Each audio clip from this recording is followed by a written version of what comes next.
What is the best piece of advice someone has given you? Your success in life is largely dependent on how many uncomfortable conversations you're willing to have. My former boss told me this when I was denied re-enrollment to my university to finish my degree. He encouraged me to take a day off from work, drive down to the university, and negotiate with them in person about the ordeal. Being a very non-confrontational person, I would never have done this on my own. Sure enough, I spoke to the offices about it and I was able to enroll. He later used this line again when he had to lay me off because of financial constraints, but thanks to the same advice, I was planning on leaving work anyways to attend school full-time. Never miss a good opportunity to shut up. Sometimes you just need to recognize if your input is constructive or just so you can hear yourself speak. Don't wait for every light between you and your destination to turn green before you leave your house. Basically, don't wait for everything to be perfect before making moves to reach your goals. It will never happen. At any job, seek out a competent, more experienced person to latch onto and gain whatever knowledge they have. Once you have learned all you can from them, find someone else willing to share their knowledge. Repeat this throughout your career and you will go far. I can't remember who gave me this advice, but it has served me well in my professional life. When I was in a relationship, my friend said, "Stay true to yourself," basically meaning don't let the feeling of love and lust blind you from the truth. Not saying that didn't happen, I definitely got caught up in it, but looking back now it was fantastic advice. If someone shows you who they are, believe them. Maya Angelou. In other words, don't ignore red flags, don't make excuses for them, don't justify their actions. If they show you they're a bad person, then they're a bad person.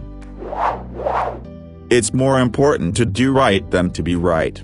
While it may be really satisfying to be right, it can alienate people, etc.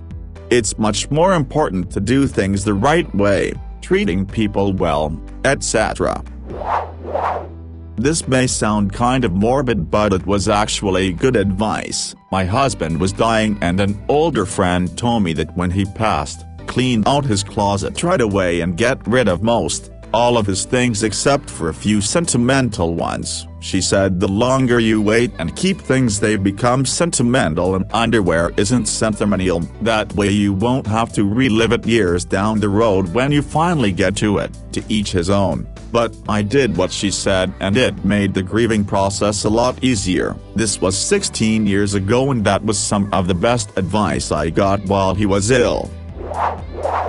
I grew up being raised by a single mother, so I never had a father figure around to teach me the finer points of being a man. One day at school, I would have only been 9 or 10 at the time. A friend of mine introduced me to his older brother. The older kid would have been 12 or 13 at the oldest, but to me he seemed like an adult. He offered me a handshake. I gave him a limp-wristed dead fish shake. He took me aside and patiently explained to me how to give a real handshake, look the other guy in the eye, firm grip, even helped me practice it a few times. That was more than 20 years ago. I cannot for the life of me remember his name, but I still remember the lessons he imparted on me that day. I remember it every time somebody extends to me their hand in friendship.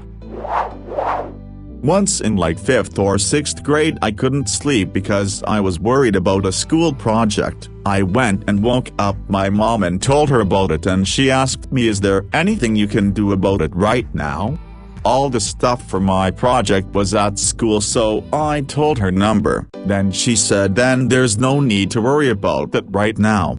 That was an eye-opener for me. I went back to bed and fell asleep no problem. Never really had any issues with anxiety since. I've always been able to set boundaries for myself and know when it's time to worry about something and when it's not. Don't take life too seriously. You'll never get out alive. Never thought a National Lampoon movie would have a serious impact on me, but like yo.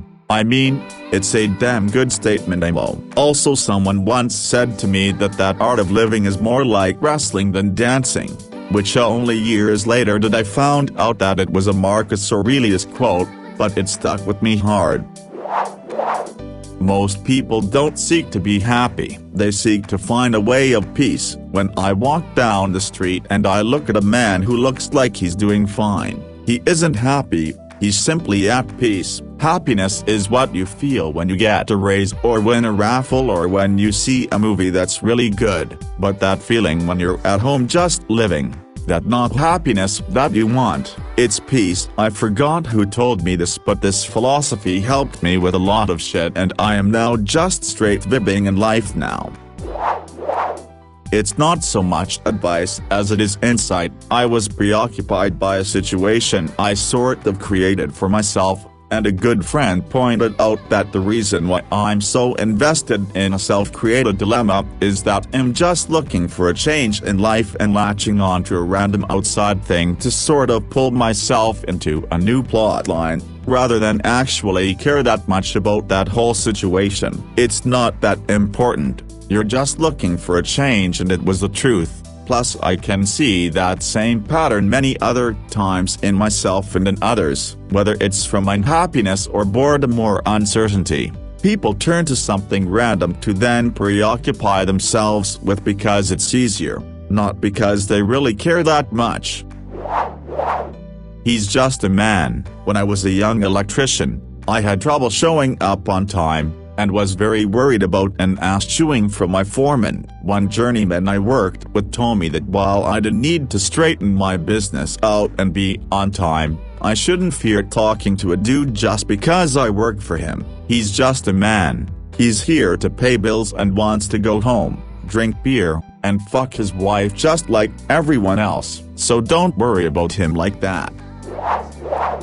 Always pack clean underwear. No joke, this comes in handy so often, especially when your Friday evening drive to unwind turns into a 3-day road trip for no other reason than you can. Sudden urge to drive 800 miles to see the Grand Canyon? No problem, you pack clean underwear. Spent all night partying with a bunch of people you've never met before and wake up in a stranger's bed? No problem, you pack clean underwear. Spend all night painting the town red and wind up in jail? Guess what? They give you clean underwear, and when you get out, no problem, you pack clean underwear. Nothing's worse than putting on dirty underwear from 2 years ago when you got locked up in jail for starting the courthouse on fire in a drunken stupor. Always pack clean underwear.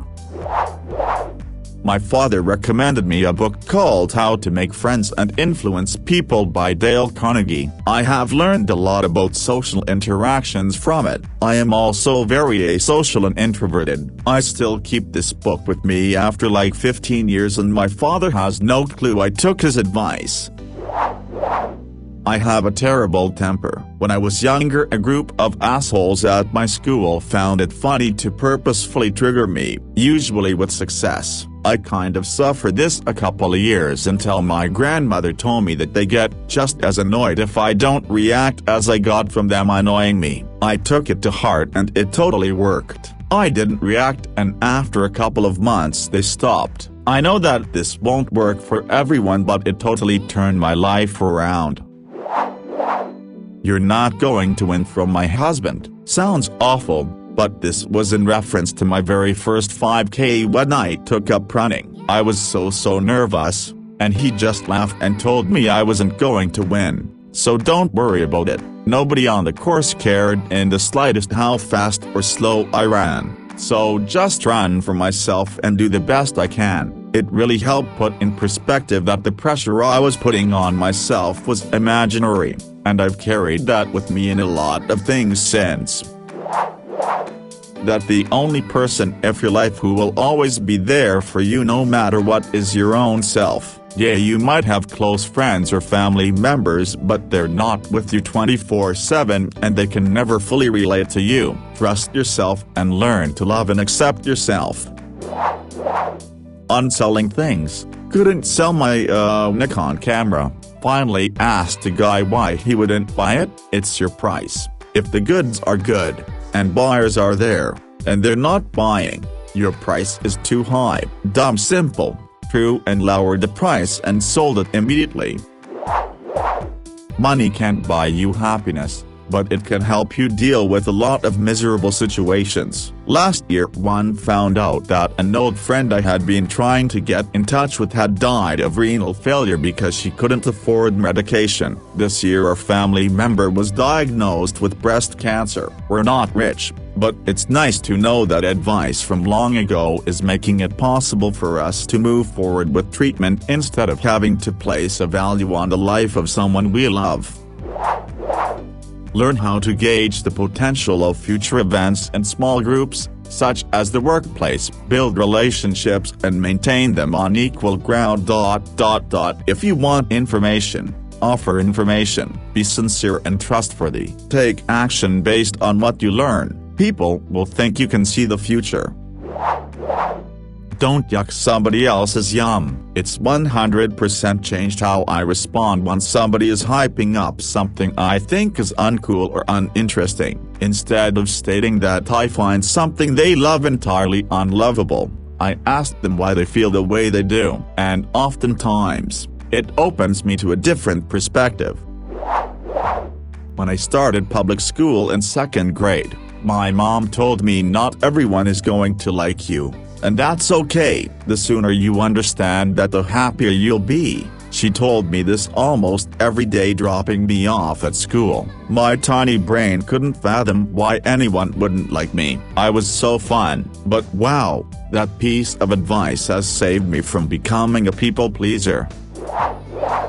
A professor in my 2nd year of college. Up to this point I was basically a straight C student. I coasted through on innate ability and intelligence. However, that only gets you so far in college and life. After a poor showing on a test, I complained about some of the questions. He said, "I can't teach you anything. You have to learn it. I can help give you a framework, but you have to learn." It was eye-opening for me. It put the ball in my court. It made me responsible. It empowered me and terrified me. I have used that ever since. If I don't know something, I learn it.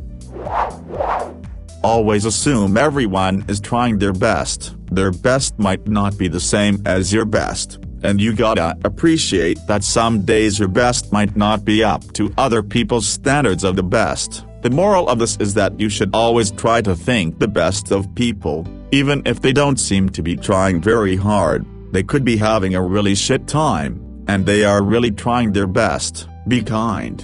Someone on Reddit, it really stuck with me ever since I read it a few months ago, and helped me to be more kind and respectful to colleagues and others, including myself. If someone says something offensive or inappropriate to you, repeat it with the exact same words they used. For example, "Are you always this fucking stupid?" You could say, "No, I am not always this fucking stupid." This basically makes them think about what they said and they will shut up. I already did this a few times and it always works wonders. Nobody is a math person, any more than nobody is an English person. Except for those few geniuses, of course. Math is a language, and the more you speak, read, and write it, the easier it becomes. She was right. Math is hard for me, and I still spent all night rewriting notes and doing examples for my degree, but I'm convinced it's worth it. That you can be somebody's friend, but you can't be their therapist. Edit for clarification. Too many times have I used myself up trying to help people. I am not a therapist and I cannot give advice like it is my profession. I can be your friend, but I can't help you overcome your mental hurdles. Before I received this advice, I would always run myself thin trying to be the rock for people, when I was falling apart at the seams myself. Give solutions, not excuses. When I was doing internship for my degree and business, I didn't know how to do something, but as expected, people don't care about that. They want things done by yesterday. I always try, but this particular time I messed up and lost the shipment for $53K. I almost cried in the restroom that day. My boss helped me and made me understand what is the meaning of a good leader.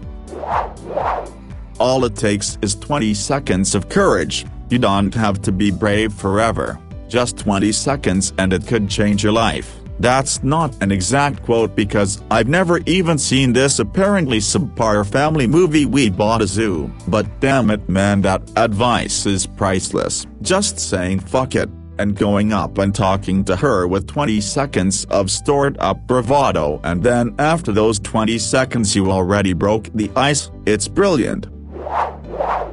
Wasn't given to me, but I read it somewhere recently. Someone's mom was asking what spill the tea meant. When her daughter was explaining it, her mother said just be careful of where you're spilling your tea. Sometimes the stains won't come out. I think that is some of the greatest advice I've ever read. Grandfather told me to once, even the friendliest smile has the potential to stab you in the back, so watch what you say around people. Helped me a lot on college because this one tell was overly friendly and lots of kids would joke with him and poke fun at the professor. Our professor came in one day pissed and heartbroken because the tall passed it on in a much less hearted way. For example, he had a bad leg from the first Iraq war and a kid made a harmless joke about him always writing so dense on the right board and spaced on the left as well. Yeah, he can only bend that knee after the landmine. The one leg just goes along for the ride. Professors would have loved that. The top presented the joke as though he's spinning in circles because he was too stupid not to step on a bomb. 10 kids specifically were called out and had to switch to another classroom. Luckily I wasn't involved in anyway. Avoid fights, but if one has to happen, hit first, hit hard, and don't stop till it's over, and if possible use a bar stool. Basically go feral. I've been in several fights in Philly, but one dude was ridiculously aggressive over my friend getting served first at the bar instead of him. Friend was tipping $5s all night on every order. Well, he starts shit with my friend who's half his size. I step in and the dude gets right in my face and grabs me while getting into position. I launched a fist so hard his hat stayed in place and I followed through to the ground. Something went clattering and everyone was watching now as I did my best to pin him, but he bucked like a mule, so I just landed blow after blow till he stopped. Look over at the floor and the thing that went clattering was a 5-inch knife he had just pulled out. He was planning on stabbing one or both of us, and I got off with a wrist slap while he got 3 months because he had an aggravated assault record and my police record only has a $50 fine I got for stopping traffic once to carry over a turtle. Here it is. My philosophy is basically this. And this is something that I live by, and I always have, and I always will. Don't ever, for any reason, do anything, to anyone, for any reason, ever, no matter what, no matter where, or who you are with, or where you are going, or where you've been, ever, for any reason whatsoever. My ex told me that don't be afraid to do things despite what bad things may happen next. As a guy who have anxiety disorder, every day I feel anxious. I fear of what happened next to me or that is caused by me. After she told me, I realized that bad things will always happen to me and I may have caused something awful. I also realized that even if I did, I'm still a human and people makes mistakes. I can apologize. Explain what happened. I'm not saying that mistakes can be easily forgotten, but it can be forgiven. I still living in constant fear, but not as often as before. He who angers you, controls you. Thus, don't let someone piss you off. You can choose whether to allow something to get under your skin, or not. Alternate phrasing. Ask yourself, do I want to let this thing make me unhappy? Or is this thing not worth the energy? Automate your savings, aka pay yourself first. Set up direct deposits so your paycheck automatically funds your IRA/401k/HSA/savings before hitting your checking account. Never have to think about saving because it's already done. I've been able to max my IRA since my early 20s and it hasn't hurt one bit because I've never seen a full paycheck hit my checking.